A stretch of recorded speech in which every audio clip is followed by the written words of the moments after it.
빛의 사자들이여 어서가서 어둠을 물리치고 죄의 진리 모르는 백성에게 복음의 빛 비추라. 주여 빛의 사자들이여 복음의 빛 비추라. 죄로 든 밤 밝게 비추라. 빛의 사자들이여. 주여. 하나님 말씀 여호수아서 1장입니다. 여호수아서 1장 1절에서 끝까지 말씀 교독합니다. 1절 말씀 제가 먼저 받들어 봉독드립니다. 여호와의 종 모세가 죽은 후에 여호와께서 모세의 시종 눈의 아들 여호수아에게 일러 가라사대 네 종 모세가 죽었으니 이제 너는 이 모든 백성으로 더불어 일어나 여다는 내가 그들을 이스라엘 자손의 모시는 땅으로 가라. 너희가 하나님의 성전인 것과 하나님의 성령이 너희 안에 거하시는 것을 알지 못하느냐. 모든 정사와 권세와 능력과 주관하는 자와 이 세상과 오는 세상 일컫는 모든 이름 위에 뛰어나게 하시고 또 만물을 그 발 아래 복종하게 하시고 그를 만물 위에 교회의 머리로 주셨느니라. 교회는 그의 몸이니 만물 안에서 만물을 충만케 하시는 자의 충만이니라.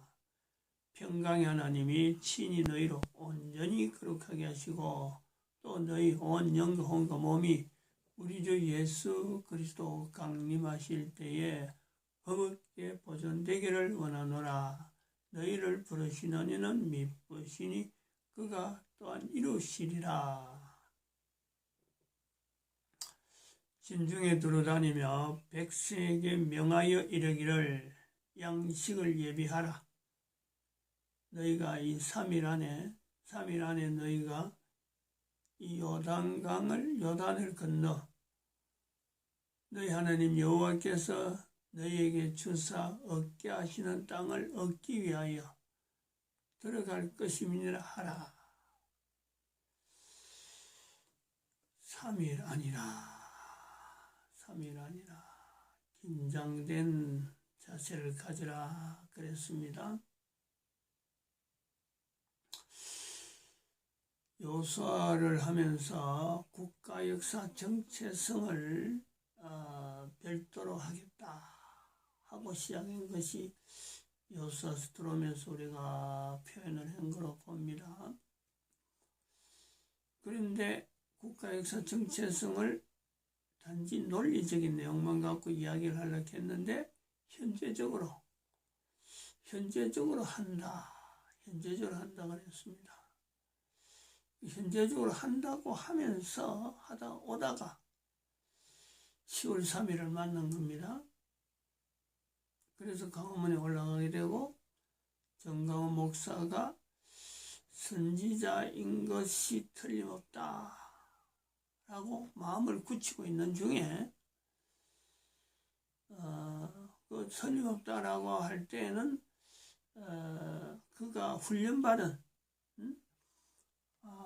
대한민국의 국가 역사 정체성을 나타내는 이승만 대통령, 박정희 대통령, 그리고 박근혜 대통령까지 이어지는 그걸 붙잡더라는 거죠. 그건 여기서 국가 역사 정체성을 외치기 때문에 정광훈 목사가 하나님 앞에 선지자로 훈련받았구나. 본인도 선지자로 인정해 주기를 그래 바라고 있었고 그래 했는데 대한민국 망했다는 이 표현은 그때까지만 해도 정광훈 목사에게 하나님이 주신 말씀이지 이건 내 말씀으로 여기지 않았거든요. 그런데 그것이 이제 계기가 2020년 2월 20일 날 대한민국 망했다는 자체가 이건 하나님 말씀이구나. 정광훈 목사보다도 대한민국 망했다는 말씀이 더 나타나야 되는구나. 그래서 바꾼 거예요. 정광훈 목사가 집회하는 것 쪽으로 방향을 잡다가 대한민국 망했다는 것 자체가 하나님 말씀이구나. 정광 목사가 그런 말을 해왔지만은 하나님께서 본인에게 이야기했다 해서 정광 목사에게 저런 말을 했구나 하는 정도로 인식했는데 2020년 2월 20일은 제가 이제 그렇게 결정하는 겁니다. 정광훈 목사 때문에 지금 현재 이런 사탕이 안 되는 거 아니고 대한민국 망했다는 것 때문에 그 말씀이기 때문에 지금 현재 사태가 이렇게 어렵게 아무리 정광훈 목사가 서울에서 그리 외치고 사람들이 아무리 많이 모여도 나타나지 않는 정광훈 목사를 통해서 나타나길 바랬던 수많은 사람들의 바람하고는 전혀 다르게 무한배림이라 하는 내용을 가지고 오히려 그 교회를 공격하는 그 구조로 이 정부가 이용하더라. 방향을 바꾸더라. 이거는 대한민국 망했다는 것 자체에 하나님의 말씀이기 때문에 하나님이 하실 일을 하나님이 하시는 일이 있기 때문에 지금 서울에 올라가는 일은 패턴적으로 이제는 여기서는 중지해야 될 때다. 제가 그걸 받아들인 거죠. 대한민국 망했다는 것과 정광훈 목사의 그 사역에 그 리드하고 있는 것에서 바꿔지는 거죠. 2월 20일은. 그러다가 2월 29일 날, 이거는 인류 멸망의 시대라고 선포한 2012하고 맞는구나. 이걸 알려야 되는 하나의 또 기회를 대한민국 망했다는 이 말씀을 통해서 대한민국 망했다는 것과 그는 정광훈 목사를 통해서 많이 알려졌으니까 이걸 통해서 2012년부터 이야기해오던 인류 멸망의 시대를 알려야 될 하나의 방편으로 하나님 말씀으로 2012 인류 멸망의 시대도 하나님 말씀이다. 하나님께서 인도하시는 거다. 이걸 같이 띄워야 되는구나. 그거를 제가 이제 혼자서 받아들이는 겁니다. 그래서 지금 이 시간 새벽에 저 그림도 계속해서 이야기하고 하는데 이제 우리가 이야기를 하다가 진행하다가 대한민국 망한 이후 세 가지 인류 멸망의 시대 그 자체를 적용해야 될 세 가지 이야기를 하면서 그러면 하나님께서 대한민국 망했다는 것은 언제냐? 언제부터 그럼 하나님 보실 때 대한민국 망했다는 것을 표현해야 되겠구나 하고 결심하게 되는 나름대로 하나님께서 때를 정한 그건 그거 일단 정해버리면 그건 끝나버리니까 그게 있기 때문에 정광훈 목사 입으로 대한민국 망했다는 것을 2019년에 알린 거고 그리고 그 2020년에 저는 인류 멸망의 시대로 이제는 받아들이는 요 내용으로 같은 대한민국 망했다나 인류 멸망의 시대라는 거나 하나님께서 섭리하신 섭리 속에 있다. 대한민국 언제 하나님 보실 때 망했다라고 하나님이 결정하셨느냐. 또한 인류는 언제 그럼 하나님께서 망했다고 인류를 결정했느냐. 인류는 어떻게 이걸 가지고 인류 전체가 인류가 망했다 하는 것을 인식해야 되느냐. 요것 자체 지금 이야기를 하는데 인류가 멸망이라고 하는 것에서 코로나라고 하는 이 내용을 갖고 인류가 지금 현재 이 반응하는 내용을 갖고 대한민국 망했다와 그 코로나19죠. 코비드 19이라고 영어로는 그렇게 이야기하죠. 코비드 COVID 19 이제 시리얼 번호가 코로나 시리얼 번호로서 19인데 이게 또 마침 우리가 1919년 연결되어지고 또 2019년 9월 19일 우리 교회가 불 꺼진 날 사건이 생기고 또 2018년 9월 19일은 남북 군사 합의 문재인이가 해난 저지른 일이죠. 그리고 휴전선 자체를 지금 완전히 붕괴시키는 사태. 그리고 남북 군사력을 지금 북한하고 거의 같이 움직이려고 하는 이런 그 전략이 지금 우리나라 남한에 지금 진행 중에 있단 말이죠. 군사 합의서에 그런 내용이 다 들어있는 거예요. 그런 개념들이. 또 딴 데로 가버리니까. 그래서 그 우한 폐렴으로 인해서 지금 대한민국 망했다, 2012 인류 멸망이라 하는 내용이 지금 현재 부각되는 거로 우한 폐렴을 통해서 하나님이 쓰시는데, 이걸 또 얹혀서 전 세계적으로 나타내는 하나의 방편으로 봐야지 하고 지금 이야기를 하는데, 세계적인 이런 흐름 속을 우리가 살펴보니까 지금 현재 나타나는 이 세계적인 여러 환경이 사실은 그걸 현재적으로는 분석을 안 했습니다. 그냥 세계는 앞으로 인류 멸망의 시대 막연하게만 외치는 건데, 이게 대한민국 망했다는 걸 통해서 현재적으로 2012 멸망의 시대를 통해서 내용을 가지고 현재 상황의 인류 사회를 바라보니까 2012년에 외칠 때 3008년을 겨냥하고 2508년이라고 하는 연대를 중간에 둔, 적어도 500년이라는 단위를 둔 그 내용을 그때 일어날 앞으로 500년 후에 2012년에 외칠 때는 그래야죠. 앞으로 500년 후에는 이런 사태가 나올 것이다. 즉 인간 아닌 존재를, 분명히 인간이 아닌데 인간의 정체성도 개인적으로 지금 아직 파악이 안 되고 있는데, 그때 가면은 분명히 인간 자체의 정체성에 대한, 인간은 뭐며 인간이 아닌 인간과 유사한 존재에 대한 것도요, 또다시 정체성에 대한 접근을 이야기해야 될 때가 올 거다. 근데 그 사인이, 그렇게 될 때의 사인이 뭐냐? 한글을 전 세계적으로 공용화할 거다. 그 내용을 이야기했죠. 2508년에는 한글 자체가 인류 전체에 부각될 때가 있는데, 그 때가 바로 인간이라고 하는 이 정체, 하나님이 만드신 어떤 위치에서 인간이라는 정체를 나타내야 되고, 또 인간과 유사한 존재가 인간같이 더불어서 살 때가 온다.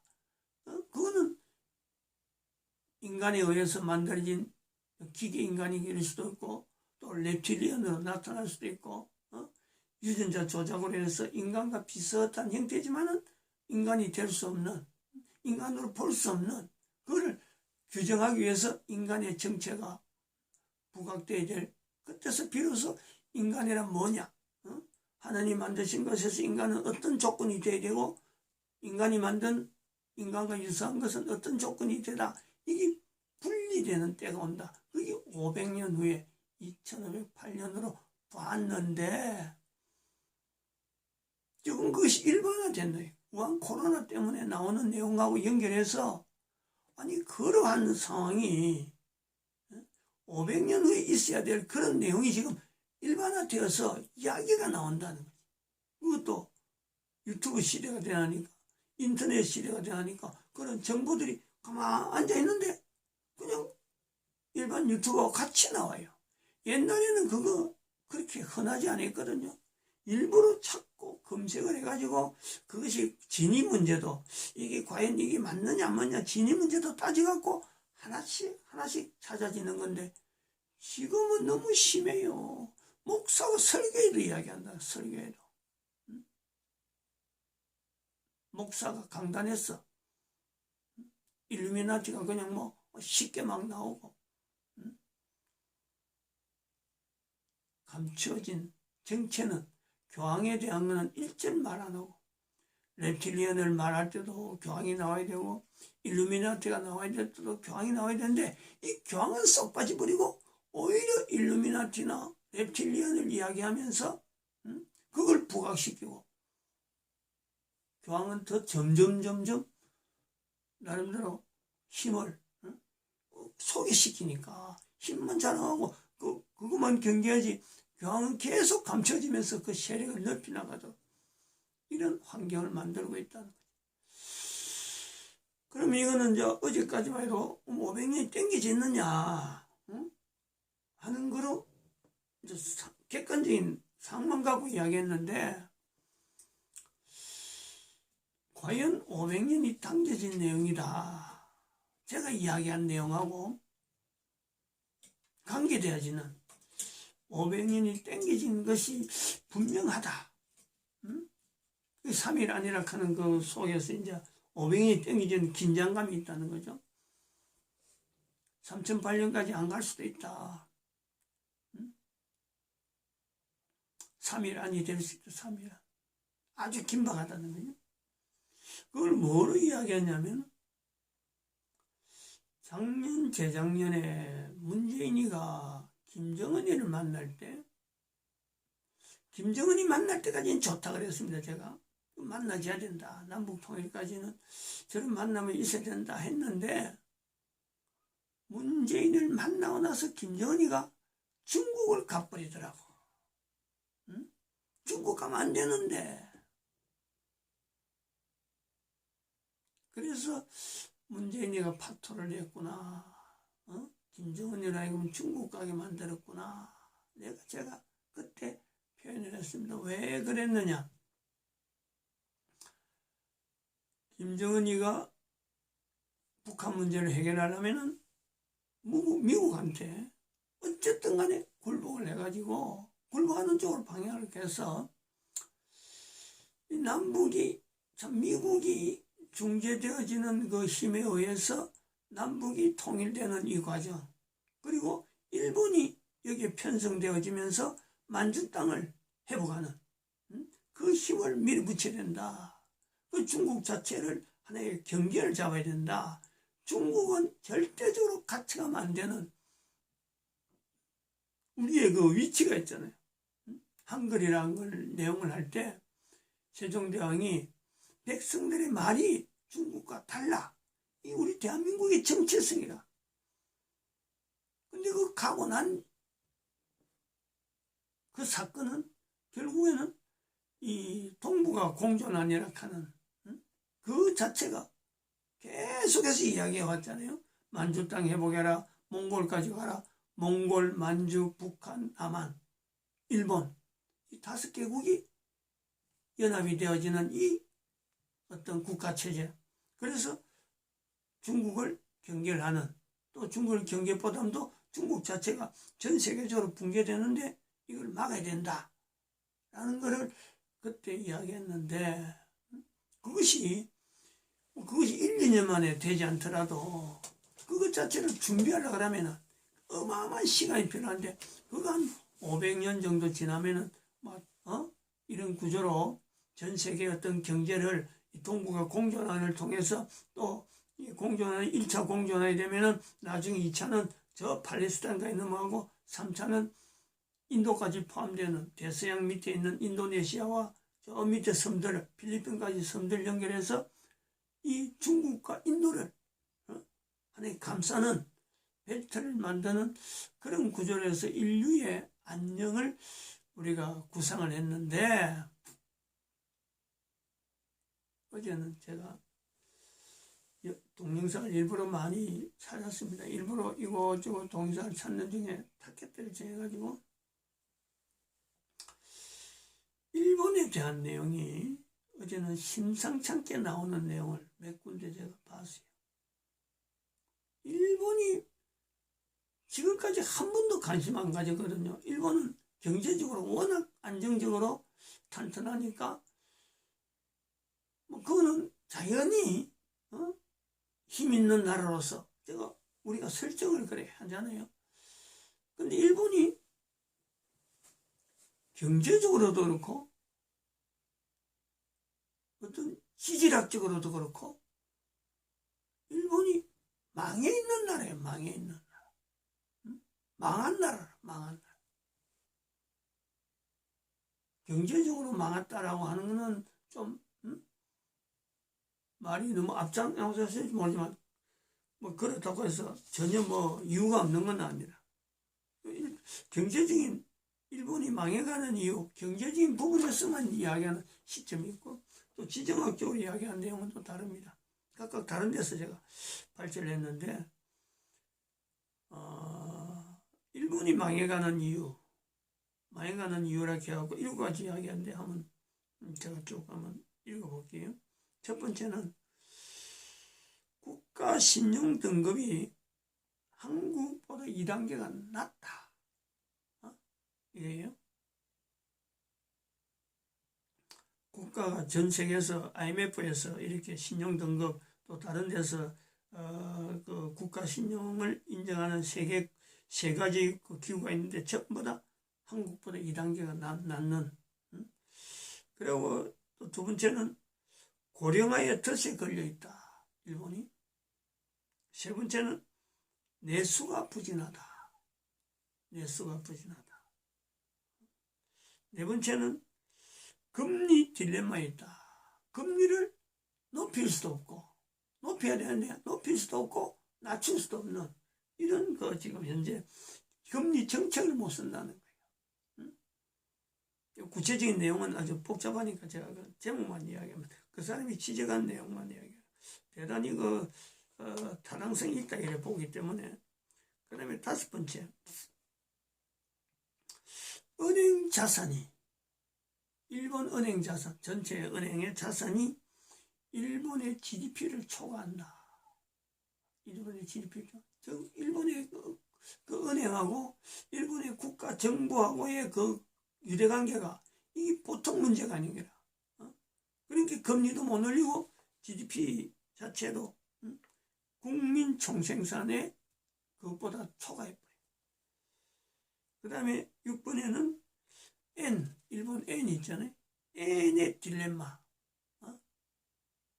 이것도 우리는 통화 이거 자체를 서로 좀 이렇게 유동성 있게 전략적으로 국가가 이렇게 조정하는 이런 기능이 있는데 일본의 N은 이 딜레마가 있어서 이 은행하고 밀접되어 있죠. 또 국채 발행하고 연결되어 있지. 국채 발행은 전부 다 고령사회가 다 그 국채를 거의 다 쥐고 있지. 이런 것 때문에 N을 가지고 이거 자체를 갖고 영향을 줄 수 없는 대항을 못한다. 그 다음에 7번째 캐시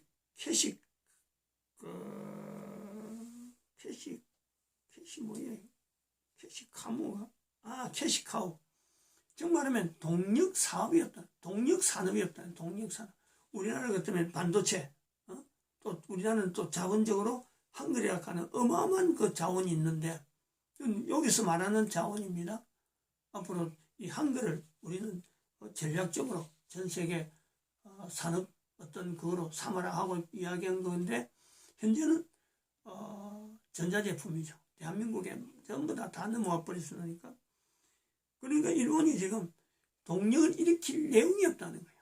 그러나 반대로 또 이야기하는 것은 일본은 국가 부도는 안 난다는 거지. 국가 부도. 왜냐하면 외환이 워낙에 많이 갖고 있으니까 대부분 사람들이 일본 국민들 스스로가 국가에 있는 부채를 스스로가 자기들 국가 채권을 자기들이 가지고 있는 거예요. 국가 채권이 283%인가 그래 나와요. 어마어마하게 많아요. 근데 또 다르게 이제 말하는 것 중에 하나가 일본은 휴식 끝이고 이제부터 잠수가 시작된다. 지금까지 10년, 20년 일본의 경제 잠잤다 그랬는데 이제 그거는 휴식이지 이제부터 더 침체가 된다. 그 말이에요. 그 다음에 세 번째, 엔화가 글로벌화가 돼야 되는데 엔화가 글로벌화가 되지 못하기 때문에 전 세계적으로 엔화를 좀 활용이 돼야 되는데 그게 안 된다는 거예요. 아까 엔 딜레마라 하는 이것 때문에 대응이 안 돼가지고 우선 당장은 엔은 안정적인 자산으로 보지만은 일본 자체가 잠식당하고 침체되기 때문에 일본의 엔화는 어쩌면 글로벌에 문제가 있는 그런 나라다. 그런 어떤 돈이다 이거죠. 애나. 여기 이제 지정학적인 내용을 한번 이야기를 해보려고요. 아주 저는 뭐 이런 게 있는지도 몰랐는데 이런 시각 보는 것이 한두 사람이 아니더라고. 내가 두 군데를 봤는데 비슷한 내용을 이야기해요. 일본은 망한다는 거지. 일본은 땅에 끄지 않는다는 거예요. 한 사람은 뭐 아주 뭐 여기가 시뮬레이션을 통해서 막 보여주는 내용이 그러고, 이 한 사람은 지금 일본의 지진난 빈도를 이야기하는데, 일본의 지진난 빈도를 이야기하는데 금년을 겨냥했더라고. 일본이 땅이 끄지 않는다. 언제부터 그러냐가 684년부터 일본이 지진을 관측했는데, 그때서부터 이 큰 지진, 일본에서 작은 지진은 나왔고 큰 지진이 난 연대를 쭉 이렇게 적어놨는데 684년, 887년, 1096년 우리가 요 태어나고 같아서 제가 좀 기억을 합니다. 1498년, 1707년, 1854년, 그리고 2019년 혹은 2020년 이렇게 찍어놨는 거예요.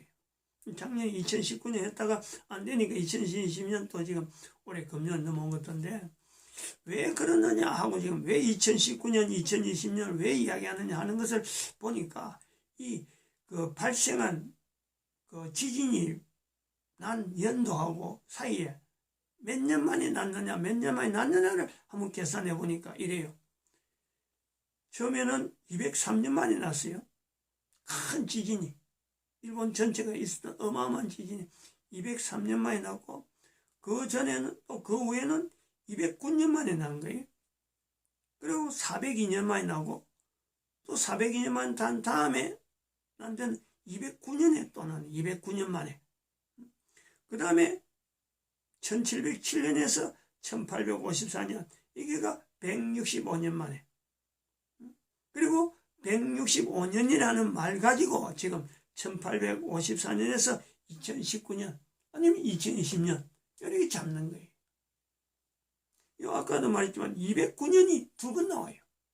그러면 209년, 203년, 209년, 그리고 165년, 402년 이런 기술을 봐갖고 지금 현재 빈도가 200년대에서 100년대로 지금 넘어오는 165년대에서 한번 났으니까 또 165년대 같으면 2020년이다, 2019년이다, 2020년이다 이렇게 본다는 거죠. 그리고 다른 한 군데에서는 일본의 이 지진으로 하고 일본이 내려앉는 것은 대한민국하고 영향 줘가지고 일본이 좌우에 북쪽에 있는 홋카이도만 남지 나머지는 다 없어진다. 이 시뮬레이션을 통해서 나타내는. 그러니까 이거는 일본이 망한다는 이 지정학적으로 내려앉는다는 거는요, 전 세계적으로 이런 학계에서는 이미 정설화가 되어 있다는 거죠. 정설화. 근데 이런 거하고 맞춰서 제가 동북아 공존을 할 때 일본은 섬이 내려앉는 섬인 구조가 되어 있으니까 일본 사람들을 구원하기 위해서 빨리 만주 땅을 피신시켜야 된다. 제가 그렇게 이야기한 거죠. 근데 그것이 지금 현재적이더라는 거죠. 현재적.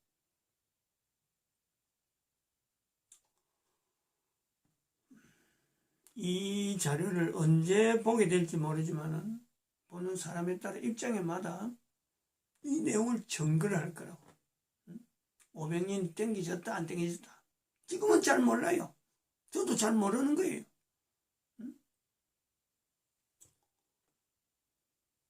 마치겠습니다.